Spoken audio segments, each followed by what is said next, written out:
Greetings, friends. You are on the Military Reports channel. And today we will discuss with you the situation in Ukraine on the 25th of May, 2024 year. A lot of events have happened today, very interesting and important events, so let's get started. We will start with you from the Kharkiv direction, from the settlement of Lipsy. I do not get tired of repeating this phrase, that it is, in my opinion, the 10th day since the Russian units came close to the outskirts of Lipetsk, both from the Gluboko side and from the Lukyantsov side along the forest. And from that moment on, no shots were published at all about what kind of things are happening in Lipetsk now. But what is most interesting, most remarkable, this information does not come from the Ukrainian side. In any way from the Russian side. Nobody knows what is really happening in Lipetsk today, no one at all, but only those who may be leading this operation, of course. The military from both the Ukrainian and the Russian side. And, of course, this whole situation suggests a very simple idea. There are either really no military operations in Lipetsk. The Russian units came close, saturated the city, the settlement of critical mass in the USU. In general, the task, let's say, to reduce the purity of the shelling of Belgorod from the side of Lipetsk has been completed. And perhaps further from the thought, and the Russian army does not see any progress yet. On the other hand, it is possible that not the fiercest fighting is being conducted in Lipsy right now. First, a special military operation. Much more fiercely than for Bakhmut, than for Chasiv Yar, than for Avdiivka, than for Mariupol. It's probably just a mess. It's a mess, a meat grinder, which just no one wants to report right now, because in general it's unclear how, since none of the parties as a whole, is able to take over the operational initiative now. In other words, we do not draw any conclusions, we simply state once again that another day, the 10th possible day. Since the Russian units have already entered from the front dacha, and the eastern part has stopped receiving news at all. Well, let's move on. Then we are moving with you to the Volchansk direction, from where we receive a lot of very interesting information. In addition to the fact that almost everything that is in the AFU units is beginning to be transferred here. The 57th Motorized has already been completely transferred, and the 36th, let's say, Marines are already gradually being pulled up from the battalion one by one. Today, videos have already been published of the participation in combat operations of the 82nd Brigade of the Armed Forces of Ukraine. Please note, I think that you are all familiar with the situation in Volchansk as a whole. And I am sure you are looking at a lot of cartographers, everyone shows this or that territory in different ways. But today, and by the way, most cartographers, for some reason, paint a fairly serious control of Volchansky, almost along the Volcha River. But today, footage of the 82nd, let's say, Ukrainian Airborne Assault Brigade was published, which are already fighting in fact in the northern part of Severny Volchansk. In other words, these are the frames. I can't say when exactly this video was shot. Maybe a week ago, maybe in the first days of the fighting, maybe it's fresh footage from yesterday today. I know one thing for sure, they were not published today. In these shots, we saw a striker, a Ukrainian striker, who worked in this direction in the area of this small, let's say, warehouse. Most likely some kind of enterprise, and here he worked on the positions of Russian troops in the north. In other words, at least these shots, if they are fresh, confirm that deep Russian units have not managed to reach at least, let's say, the Volchansky aggregate plant, including the Volcha River. So, now let's focus on the central part. Here we see with you there are several geolocations that are very important. For example, information was published today by the Russian units of the North Group of troops, as you can see. Artillery strikes are being carried out on the heights, on the citadel, let's say, on the Volchanskaya citadel, which is located in the central part, and artillery and aviation strikes are being carried out on the industrial zone, this one, located already on the southern part. In other words, these shots also confirm that there is a high probability that he is still holding positions in this citadel, at least in the southern part. And today, very interesting footage was published from the AFU of the work of the F with drones already, let's say, in the southern part. And here is a very bad vague frame of cutting from all over Ukraine, in fact, but if you have access, you can look. In general, the Russian unit is, let's say, the Volchansky Police Department, yes. And this is where the Russian units are being promoted. In other words, we can assume with you that after the Russian units manage to achieve operational success, let's say, along the Volcha River, along the Volchanskaya Polyclinic, the market, Now the Russian units are trying to wedge, let's say, as close as possible to the aggregate plant and, in fact, cut off the supply of the AFU group in the citadel, which is the only possible way is from the aggregate plant by such a simple route. Perhaps through the forests and beyond, Ukrainians are already holding, let's say, to some extent, even a circular defense against the further advance of Russian units. Here is whether the Russian troops went on a small maneuver, trying to bypass and possibly cut off from supplies. Something like that, at least I can see from those geolocations, from those frames that are being published today. In general, while definitely Volchansk paints completely early, we are waiting for additional geolocation. We will continue to draw conclusions there. Extremely interesting information comes from East Volchansk. Today, again, the grouping of the North troops, in my opinion, or by someone else, were published. Where with the Northerners were again published footage of artillery strikes on the positions of the AFU. And the destruction of the bridge over the Volcha River, yes. In other words, I remind you that this is the third bridge destroyed in the direction. If we increase the number of updates since the beginning of May, that is, first, in fact, the Volchanskaya offensive operation, we will pay attention to the fact that a large number of bridges have been destroyed. Here is the first bridge that was destroyed, and these frames came to us on the 11th of May. In my opinion, the bridge was destroyed with the use of a projectile, well, something very powerful, an airstrike. The bridge was destroyed. The next bridge was destroyed near the Zybina River. Information. And even this was the first one. This is the 10th of May was the first bridge that was published, which was destroyed with the use of, let's say, armed with the Viks of the Russian Federation. Here we look, the bridge is destroyed. After this bridge, there were shots of the destruction of the bridge near the village of Volokovka. And here's another blow, let's pay attention to it. And what I'm getting at. In general, sources report, and all absolutely Russian bloggers and military experts, and so on, and so on, and so on assure that bridges are being undermined by Russian units. But if we look at the map and pay attention that all bridges have been destroyed along the Volcha River, and all bridges absolutely lead, let's say, to the eastern flank of Volchansk, South Volchansk. In other words, I do not see the point of Russian units destroying bridges. Yes, we can argue that Russian units are destroying bridges, so that the ISU would not have the opportunity to transfer reinforcements over them and hit the Russian group in the flank. Yes, there may be such a version, of course there may be such a version. And of course here you need to understand. Here again is the situation, and it is unclear what is happening. All bridges across the Volcha River from the east of the village of Volchansk were destroyed. And it is difficult to understand for what purposes this is happening. Either so that there would be no transfer of reinforcement units, and, let's say, from the south to the north, in order, let's say, to protect the Russian units in northern Volchansk from a flank attack. Either Russian, or it turns out that Ukrainian troops are destroying bridges. In order to prevent Russian units from breaking through the defense line in the area of Zibin, in the area of the same generation, Karachay and Bachkov, and then they are already hitting Lupus from the southeast. Complex information, but we also see that the fighting is being conducted in earnest. Complex fire damage is inflicted by all types of vehicles in general, which can only fly and explode. And here's another video. Let's say a machine gun position of the armed forces of Ukraine was discovered, and as a result of the same drone strike, possibly for artillery, this position was destroyed. On the southern outskirts, several warehouses were found used, which were used by the APU to, let's say, reinforce the supply of the group to the north. And as a result of artillery strikes, these positions were also destroyed. In other words, the fighting is very serious, very heavy, and so far it can be concluded that no one can achieve any operational success and absolute superiority there. But if we talk about the Russian side, and then it's clear why it's difficult, because a huge number of reinforcements, units from all over Ukraine, are being transferred to the court.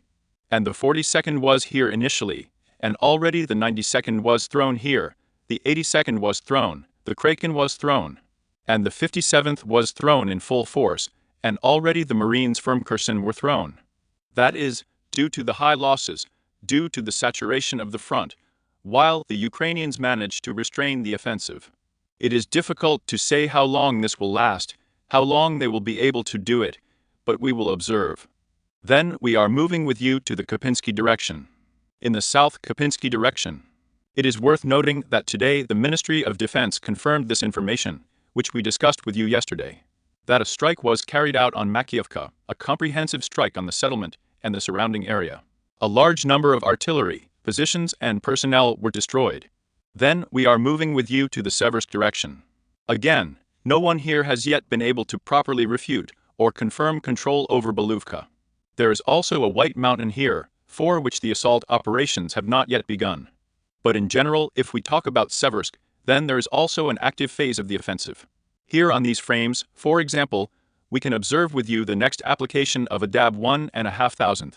According to the author of this video, the strike was inflicted on a temporary deployment point in USU on the eastern, let's say Seversk. But there was no mention of any progress on Earth that we were waiting for. We are moving with you in a more interesting direction. Of course, this is a bright direction.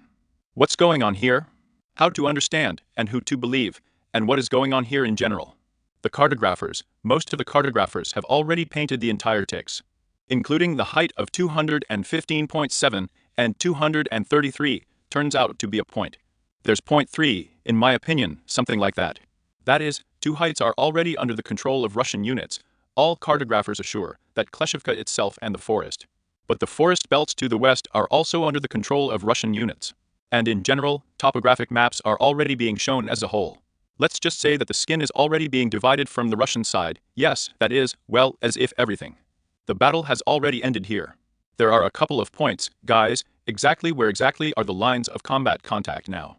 Separately, the authors report that the units in the USU have left the territory as much as possible and are going beyond the Seversky Donetsk-Donbass Canal. They do not plan to hold the defense here anymore. Well, at least such information is being received. And today, in confirmation of this information, shots from the outside are published. From the Russian side, artillery strikes, in fact, on the retreating units along this strip as the main, let's say, artery of, let's say, communication and departure from Kleshevka further to, let's say, the west. But the question is why, for what reason, is the APU retreating? Yes, why? What's wrong here? Why is the APU retreating, practically without showing any resistance, although even if you look at the map, there are still a large number of strong points behind which you can butt heads, thereby gaining time. And the answer to this question was actually also found among cartographers, in which there is one cartographer, a SOFA, and a Gestab. Perhaps you are familiar with it. Here they are today reporting that the Russian units of the 98th Division managed to cross the Seversky Donetsk-Donbass Canal, and, in fact, gain a foothold on the southern outskirts of the Novi Quarter. In other words, if we summarize this news, we summarize everything that was written, say, to these sources. Well, no, let's say, reasons not to trust. Of course, I would like to get geolocation, but a very serious post in fact, which in general repaints the entire state of affairs in the watch direction.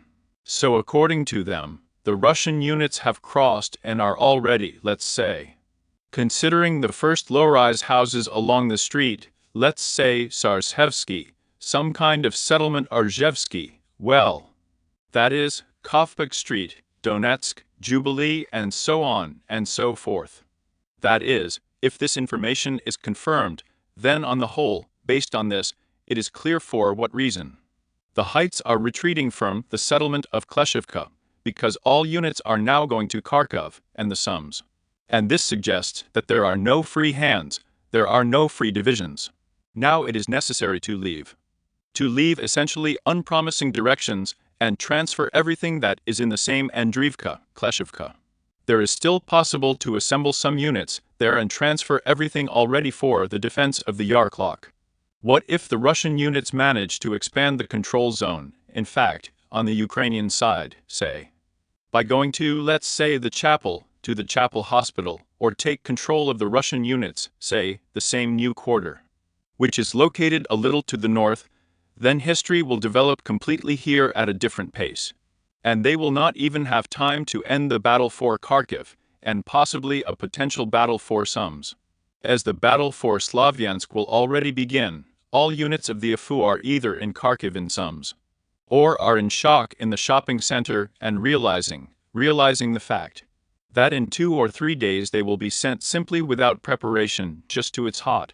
And then it's kind of your business how you're going to survive.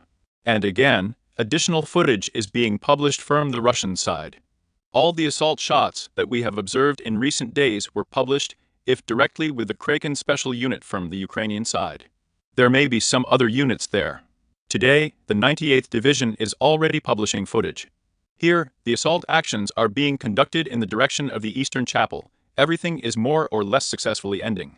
It is possible to break through the defense, take control of, let's say, the extreme high-rises again, gain a foothold, and then the sweep is carried out. In other words, there is definitely no doubt that Russian units are present in sufficient, let's say, full volume. In the eastern part of the Yar, the control zone is expanding according to individual cartographers. That is, everything is clear according to the Eastern faith now. But if the information about the control and crossing of the Seversk-Donetsk-Donbass River channel is confirmed, then well, it is already possible to count days here, probably, when the defense line will pass, perhaps in a small lake to the Dnieper. Because this is a very serious advance that can completely shake and destroy the defense in a sleepy direction. Then we are moving with you to the Avdiivka direction. Russian units that continue to equate, so to speak, the settlements of Alexandropol and Novgorodskaya for a day in a row. Preparations for offensive actions are obviously underway here. And it's hard to say when it will start. Perhaps in the coming days, perhaps after the Russian units manage to expand and secure the flanks of the Cheretinsky direction. And in principle, today the advanced Russian units have already begun to carry out this task. Today, footage from the AFU was published. In my opinion, this is the 110th Brigade of Territorial Defense. And the advance of Russian tanks, namely the entry into the settlement of Novoselovka itself. Or rather Novoalexandrovka, to be more precise. We see the tank was hit, the paratroopers jumped out, secured themselves to the forest belt. That is, if we summarize that video, then the advanced units already have geolocated the recorded fact that they entered the first streets of the Novoalexandropol addition. In other words, this is Novoalexandrovka. In other words, this is, of course, a significant advance. These shots were published, in my opinion, last night. It is not known when exactly they were filmed. It is possible that the advance of the control zone may have expanded even further, and this, of course, threatens with big problems for the armed forces of Ukraine. Then we go with you to Novoselovka. There is also a lot of interesting information coming in here. Let me remind you that here the AFU units are in fact sandwiched between, let's say, water barriers. Going through Novoselovka first along the Volchya River, again Yevgenyevka and Sokol. And further north there is also a Wolf direction, Progress, and so on and so forth. And all bridges have already been destroyed here, and a large amount of equipment is concentrated here.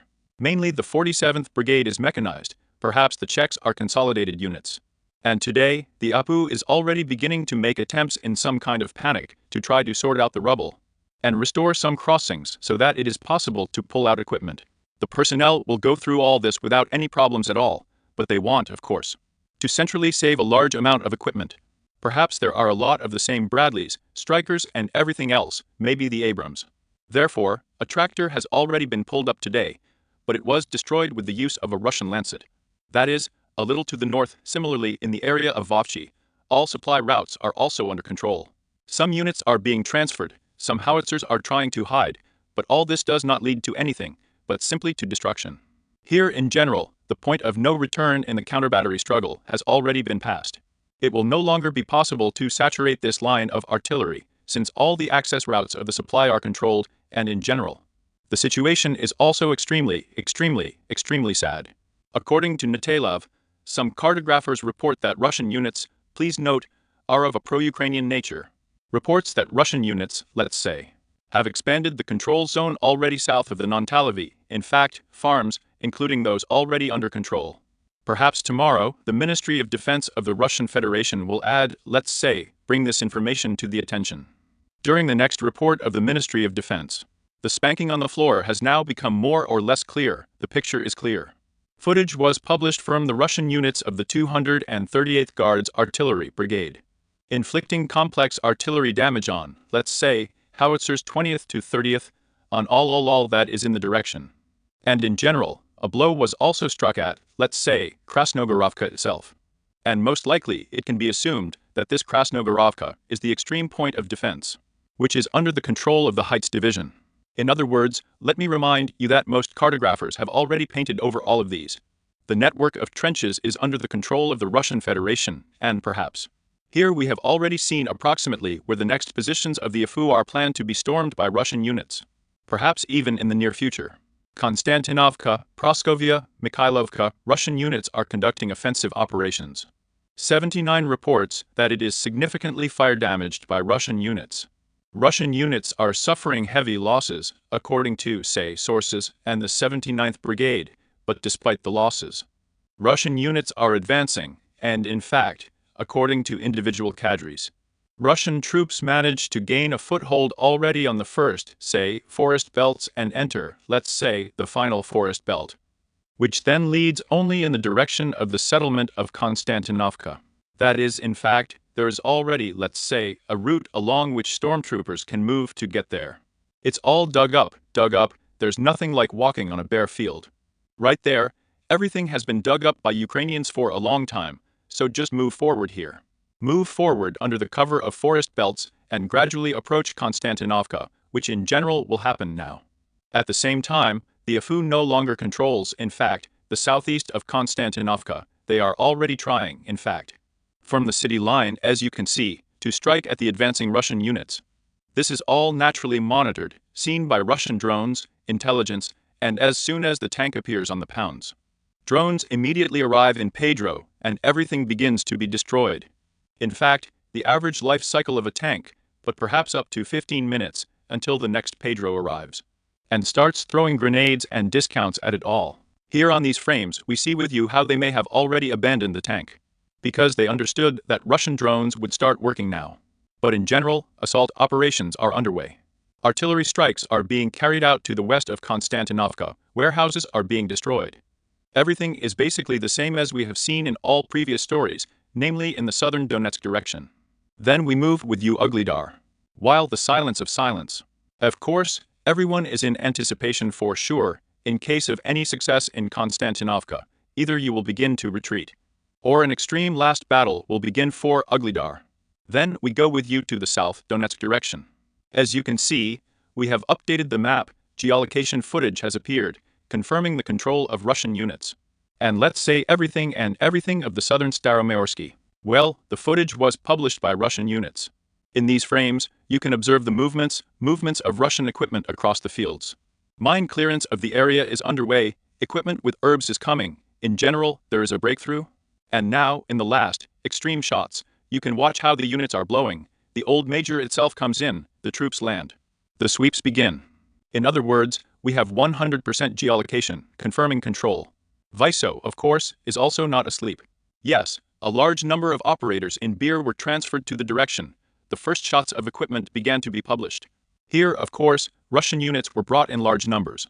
And already the APU is beginning to work out in order to slow down the maximum prevention of the loss of another settlement. And now, in my opinion, every day some news of the next settlement will begin. And also during the day there was an attempt to transfer reinforcements to Makarovka in order to dislodge the Russian unit from the south. However, the Ukrainian, let's say, stormtroopers came under aerial artillery fire and, on the whole, did not have time to go and gain a foothold in Staromayorsky itself, were forced to retreat defeated for regrouping, possibly for subsequent strikes. According to the harvest, there is still an active phase in Staromayorsky. According to the harvest, silence. Aviation is working, the fabs are working. In general, the settlement is also preparing for the resumption of assault operations, and the further advance of the armed forces of the Russian Federation to the north. That is, the operation goes in turn. One side of the wet yawls, the second side of the wet yawls, one side, the second. The second. And of the important things, it is worth noting that today, we have already received the final footage of the final destruction of the bridge going from Velikaya Novoselovka to the south, in the direction of the same old Mayorsky and harvest there. Here are the shots of, let's say, the explosion and now the photos themselves, and the bridge has been destroyed from the terrain. No one is able to use it anymore. In other words, this confirms specifically the intention of the Russian units not to stop. They work as much as possible on logistics and so on. Then we are moving with you at work on no news here, except, it is worth paying attention, some kind of activation of Russian units in the direction of Little Somachka. Of course, it may even be a surprise if the Russian units, in addition to generally such, let's say, success on all lines of contact, begin to develop in the Orekhovsky direction, not so much in the direction of that, of course, it may be. But it is very interesting. But we will see with you that aviation works here, it works in the sun. And why are we focusing your attention on this direction, that before that no shots were received from here at all? So that someday Russian units would strike at a little Somachka, it was recorded, this simply did not happen. In other words, this suggests that, perhaps, the concentration and elaboration of an offensive is beginning. In order to maximize the cutting of the AFU unit in these fields between Novodanilovka and Verbov. Perhaps the Russian side has more, let's say, long-term plans, something more interesting. Of the terrible, it is worth paying attention, of course, to the emptiest and emptying cities of Odessa. A large number of cities from Kiev, Nikolaev, Odessa have been published today, empty streets, empty streets. Now a strict law on mobilization has been introduced. There is no way to be on the street if you are of military age, so all the men are sitting at home, who did not have time to leave Ukraine. Now they are working mainly with the woman, but of course this will not stop the shopping mall. Because in fact it has led to the fact that now, when everyone knows the registration and the address of the central, and if they know that you are on the territory of Ukraine, they don't know where to go. No need to catch on the streets now. All men now, in fact, proceeding from the fact that it is impossible to appear on the street, have driven themselves into a cage in their own houses and apartments. And now you just came from the 5th floor, you're not going anywhere, yes, or you won't even climb through the window from the first one.